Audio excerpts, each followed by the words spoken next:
সরকারি স্কুলে পড়ুয়া টানতে কড়া বার্তা রাজ্য সরকারের। এবার কি তাহলে সরকারি বিদ্যালয়ে হাল ফিরবে? তো এই সমস্ত তথ্য নিয়ে আপনার সামনে তুলে ধরার চেষ্টা করব এই ভিডিওর মধ্য দিয়ে। Hello friends, welcome to my YouTube channel the web education. So friends, এই মুহূর্তে আপনাদের জন্য একটা গুরুত্বপূর্ণ বার্তা বা আপডেট, সেটা হচ্ছে মুখ্যমন্ত্রী শুভেন্দু অধিকারী গতকালকে নন্দীগ্রামে একটি সভা করেন এবং সেখানে সরকারি বিদ্যালয়ে যে সমস্ত অভিভাবকরা পড়ান না বা বিদ্যালয়ে ভর্তি করেন না, সেখানে বন্দে মাতরম গান এই সমস্ত বিষয় নিয়ে তথ্য তুলে ধরেন এবং যেখানে বলা হয়েছে যে সরকারি বিদ্যালয়ে না পড়ালে যে সুযোগ সুবিধা সেগুলো কিন্তু পাওয়া যাবে না, এরকমই একটা ইঙ্গিত দিয়েছেন। তো প্রথমত আপনাদের সামনে আমি ওনার যে প্রতিবেদন সেই ভিডিওটা প্রথমত তুলে ধরছি, তারপর উনি কি বলেছেন, আদৌ কি রাজ্য সরকার এরপর সরকারি বিদ্যালয়ের দিকে মুখ ফিরে তাকিয়েছেন, এই সমস্ত তথ্যগুলো এক এক করে আলোচনা করব। সাথে সাথে বলা হয়েছে যে আগামী ভবিষ্যতে যে রাজ্য সরকারের যে সমস্ত নিয়োগ প্রক্রিয়াগুলো হবে সেখানে স্বচ্ছতার সাথে ওএমআরের কার্বন কপি সমেত এই সমস্ত যে কারিকুলামগুলো বা যে কাজগুলো সেগুলো কিন্তু রাজ্য সরকার করতে চলেছে। সাথে সাথে স্বচ্ছতার সাথে নিয়োগ হবে, কোনো তৃতীয় ব্যক্তি বা কোনো ব্যাকডোর দিয়ে নিয়োগ প্রক্রিয়া আর করা যাবে না। তো চলুন কি বলা রয়েছে ডিটেলস একবার আলোচনা করা যাক এবং ওনার প্রতিবেদনটা প্রথমত দেখা যাক। আপনি চাইবেন না যারা ভ্যাকসিনেশন করে না নিজের বাচ্চাদের, বলে ভ্যাকসিনেশন করলে নাকি জন্ম নিয়ন্ত্রণ হয়ে যায়, তারা কেন সরকারি সুযোগ সুবিধা পাবে? যারা সরকারি স্কুলে বাচ্চাদেরকে ভর্তি করেন না, সরকার অনুমোদিত স্কুলে বাচ্চাদের ভর্তি করেন না, যারা এমন জায়গায় বাচ্চাদেরকে ভর্তি করান যেখানে তাদেরকে এমন শিক্ষায় শিক্ষিত করা হয় যেখানে বন্দে মাতরম গাইতে বা জাতীয় সঙ্গীত গাইতে তাদের অসুবিধা হয়, তারা কেন সরকারি সুযোগ সুবিধা পাবে? রাজ্য সরকার কর্মসংস্থানের ক্ষেত্রে ত্রিমুখী নীতি নিয়ে চলবে। সরকারি কর্মসংস্থানের ক্ষেত্রে আমরা স্বচ্ছতার সঙ্গে চলব, সুপারিশে এবং খাতা বদল করে এই যে চাকরির দুর্নীতি হয়েছে এটা অতীত হিসাবে ভেবে নেন। আমাদের আগামী দিনে যারা চাকরির পরীক্ষায় বসবেন তারা কত নাম্বার লিখলেন তার কপিও বাড়িতে নিয়ে আসতে পারবেন, ওএমআর এর কার্বন কপি।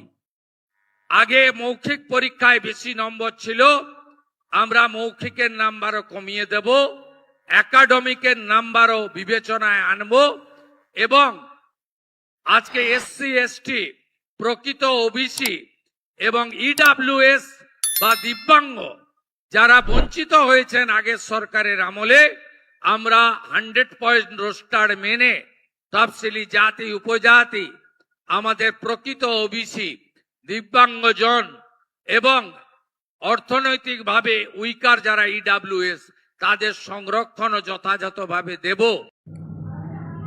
তো আপনারা শুনলেন ওনার প্রতিবেদনে, যেখানে উনি বলেছেন যে সরকারি বিদ্যালয়ে ভর্তি, সেখানে যে সমস্ত পরীক্ষার্থীরা বা শিশুরা যারা ভ্যাকসিনেশন নেয়নি বা যারা বেসরকারি বিদ্যালয়ের প্রতি মনোযোগ দিয়েছেন তাদের প্রতি একটা কড়া বার্তা এবং স্বচ্ছতার সাথে নিয়োগ প্রক্রিয়া নানান বিষয় তুলে ধরেছেন। তো চলুন এবার ডিটেলস আপনার সামনে বলে রাখি যে কি তিনি বলেছেন গতকালকের যে জনকল্যাণমূলক শিবির হয়েছিল নন্দীগ্রাম সভাতে। তো দেখুন, এখানে প্রথমত বলা হচ্ছে যে নন্দীগ্রামে একটি জনকল্যাণ শিবিরে বক্তব্য রাখতে গিয়ে শুভেন্দু অধিকারী মহাশয় প্রশ্ন তোলেন, যাদের বন্দে মাতরম বলা বা জাতীয় সঙ্গীত গাওয়ার আপত্তি আছে তারা কেন সরকারি প্রকল্পের সুবিধা পাবেন, এটা তিনি প্রথমত কড়া মন্তব্য করেছেন। তিনি তারপর বলেছেন যে জনকল্যাণমূলক প্রকল্পগুলোতে কথিত অনিয়মের বিরুদ্ধে কঠোর ব্যবস্থা নেওয়া হবে, নিয়োগ পরীক্ষাগুলোকে আরও স্বচ্ছ, নিরপেক্ষ ও যোগ্যতাভিত্তিক করতে বড় পরিবর্তন ঘোষণা। সাথে সাথে স্বচ্ছতা, জবাবদিহি ও জনস্বার্থকে গুরুত্ব দেওয়া হবে, এটাই আমাদের অঙ্গীকার এবং এটাই তিনি তুলে ধরার চেষ্টা করেছেন গতকালকের সভাতে। তিনি আরও বলেন যে সরকারি সুবিধা নিয়ে প্রশ্ন তুলতে গিয়ে মুখ্যমন্ত্রী জানান যে নন্দীগ্রামে জনগণকে সম্বোধন করে শুভেন্দু অধিকারী বলেন যে কিছু অভিভাবক তাদের সন্তানদের সরকারি স্কুলে না পাঠিয়ে এমন প্রতিষ্ঠান বেছে নেন যেখানে বন্দে মাতরম বা জাতীয় সঙ্গীত গাওয়ার বিষয়ে একটা আপত্তি রয়েছে।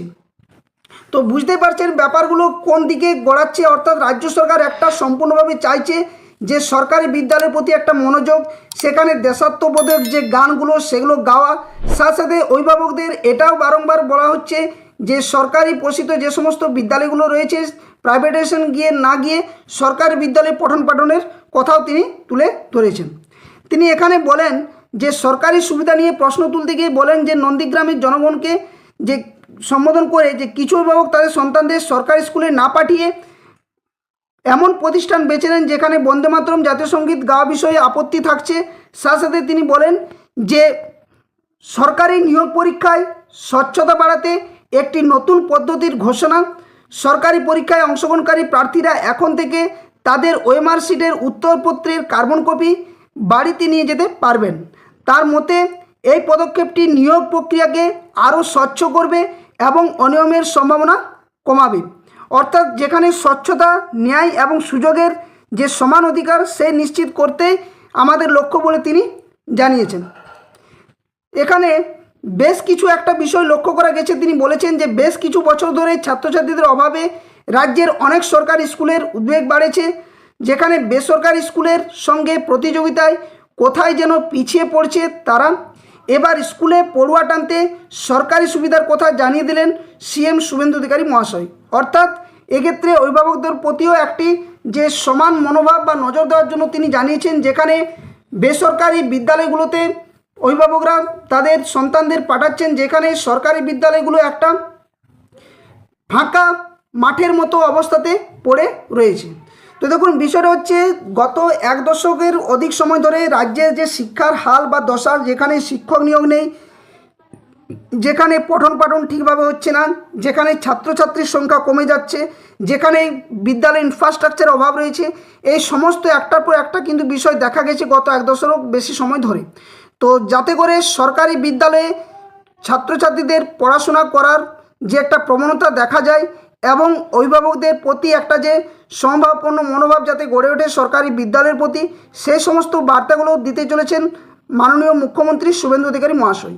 এখন প্রশ্ন জাগছে এরপর কি তাহলে বাধ্যতামূলক রাজ্য সরকারি কর্মচারীদের থেকে শুরু করে সমস্ত জনসাধারণকে যে সরকারি বিদ্যালয়ে পঠন পাঠন করানোর ক্ষেত্রে, তো এই নিয়ে রাজ্য সরকার কী ভাবছে সেগুলোই কিন্তু এখন দেখার বিষয় এবং পরবর্তীতে এগুলোই কিন্তু আমাদের চোখে বা আমাদের সামনে কিন্তু উঠবে। তো এই আপডেট ছিল আজকের ভিডিওতে।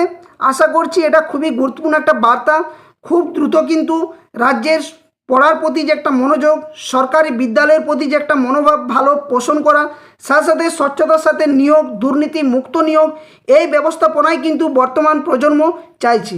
তো এখন পরবর্তী ভবিষ্যতে কী হবে এবং এই রাজ্য সরকার আদৌ কতটা বেকার যুবক যুবতীদের জন্য যারা শিক্ষিত হয়ে বারংবার কলকাতার রাজপথ থেকে শুরু করে বিভিন্ন জায়গাতে, বিভিন্ন জনসভাতে, বিভিন্ন নেতামন্ত্রীদের বাড়িতে বাড়িতে গিয়েছেন, এই সমস্ত শিক্ষিত যুব সমাজের আদৌ কি কোনো নিশ্চিত ঠিকানা পাবে, সেটাই কিন্তু আমাদের চোখে এখন দেখার মতো জিনিস। তো অবশ্যই ভিডিওটি ভালো লাগলে ভিডিওটি লাইক করবেন, বাক্সে শেয়ার করবেন। আর যারা চ্যানেলে নতুন ভিউয়ার্স রয়েছেন, এই ধরনের সমস্ত গুরুত্বপূর্ণ নিউজ, কেস আপডেট, নোটিফিকেশন সংক্রান্ত তথ্য পাওয়ার জন্য অবশ্যই চ্যানেলটি সাবস্ক্রাইব করে রাখবেন। আর যারা ফেসবুক পেজ থেকে দেখছেন, অবশ্যই বলবো ফেসবুক পেজটি ফলো করে রাখবেন।